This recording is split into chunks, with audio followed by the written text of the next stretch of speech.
Today I want to talk about the advantages of using and or practicing with a primary color palette of red, blue, and yellow. It really helps us understand our colors better because we're limited to the three basic colors that all colors come from. So it helps us to make better color decisions as well as make subtle color changes that we need in our painting. Okay, now today I'm going to be doing a color scheme, triadic color scheme of just red, yellow, blue primary colors. And I want to use the purest primary colors I have on my palette, and that's ultramarine blue, alizarin crimson, which is technically a red violet, and then cad yellow light. There are more pure blues. I think cobalt is more of a pure blue than ultramarine. And a basic red, maybe a cad red medium, would be a bit more on the reddish side than red violet. But of my colors, these are the purest primary colors. And they give me, again, when I mix them, for the most part, clean, pure color as well. Not pure color, but a little bit cleaner. Then when I choose to mute the colors, I can start using the complements to mute or gray the colors.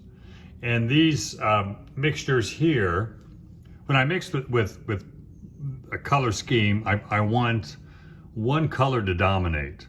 So with my blue dominated colors, just as two examples, bluish green, where the blue dominates, a little bit of cad yellow, and then blue violet, where the blue dominates and a little bit of alizarin crimson. Same thing with the red here. I can mix a red violet with ultramarine blue, but again, the red dominates, and a reddish orange, where the red dominates, a little bit of cad yellow to make that. And then with the cad yellow, I can mix an orange where the yellow dominates, more of a yellow orange with blue and alizarin, and here a yellow green with ultramarine blue, but again, the yellow dominates. So these are yellow dominated colors, red dominated, and blue dominated. And there's a lot more subtle changes. I mean, I could add just a tiny bit more blue, tiny bit more yellow to this mixture, one or the other, and get a different color. You know, you can make real subtle changes, or just add the complement.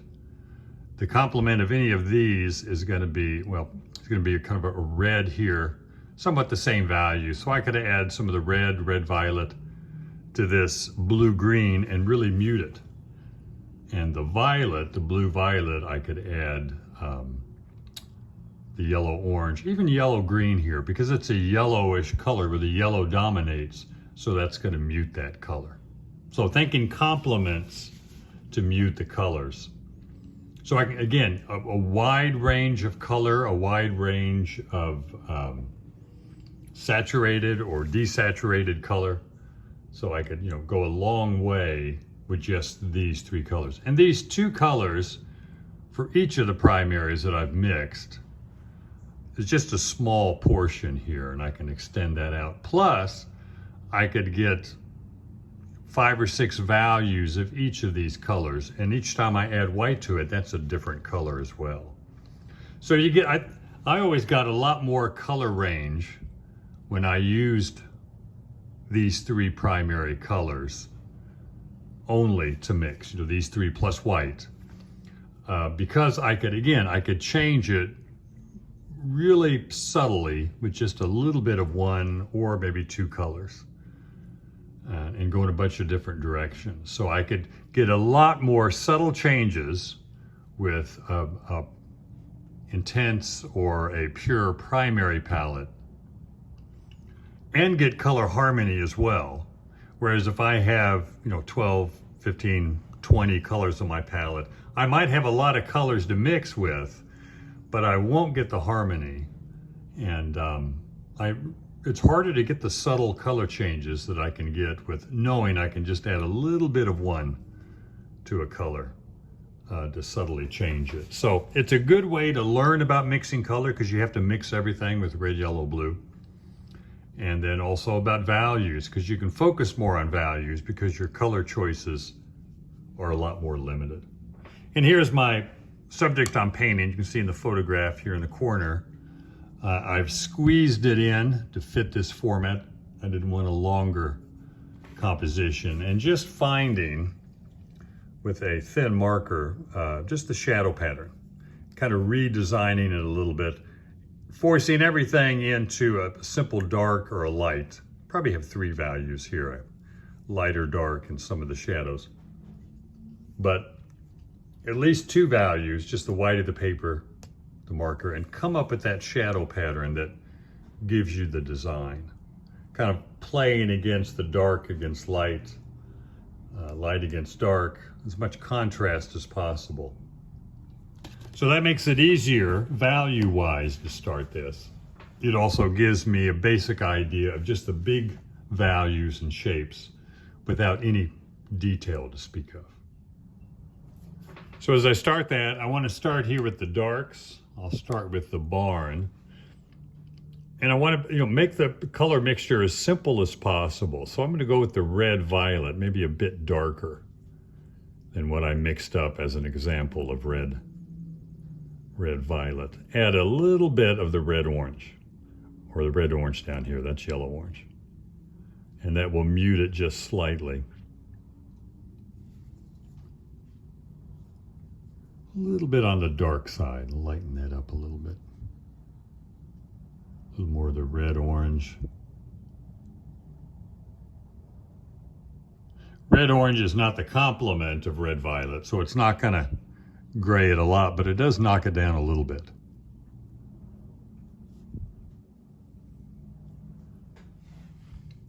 I can go a bit more red-violet, less of the blue.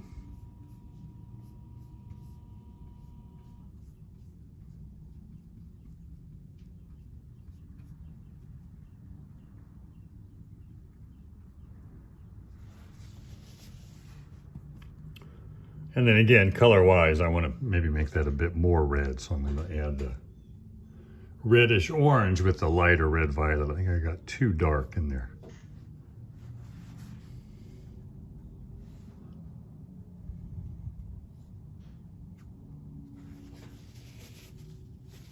Then I'm going to jump to the dark underneath the overhang, dark doorway. So my darkest would be the alizarin crimson and blue. So I'm still going to make a red-violet here. The red's going to dominate.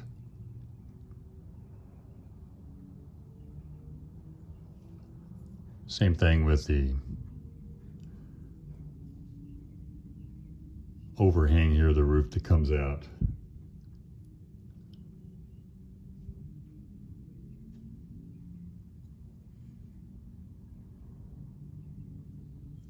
I don't want to see too much into this. I want to follow my shadow pattern quite a bit.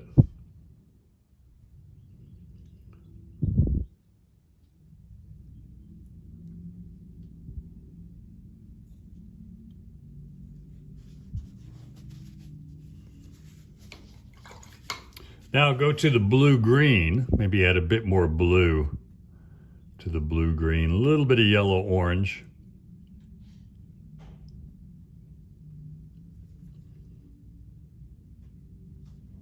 Now I want to mute that a little bit with the red-violet.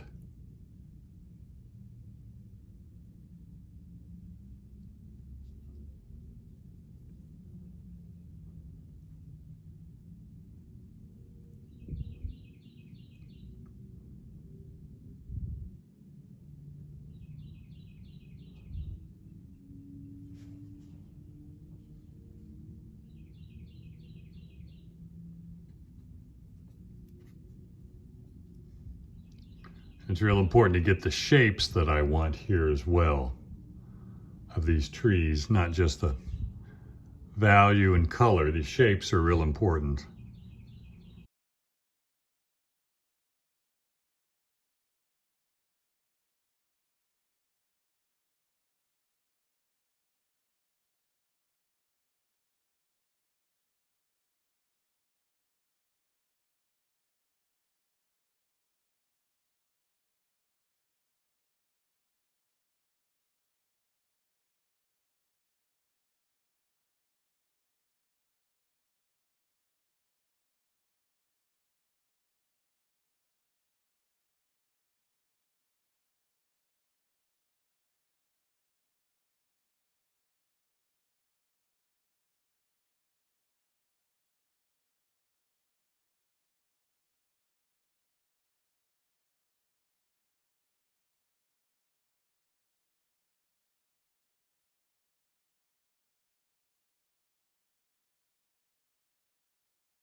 Well, I hope that was helpful, and don't forget to like and subscribe the videos. And if you want to know more about making color decisions, watch this next video.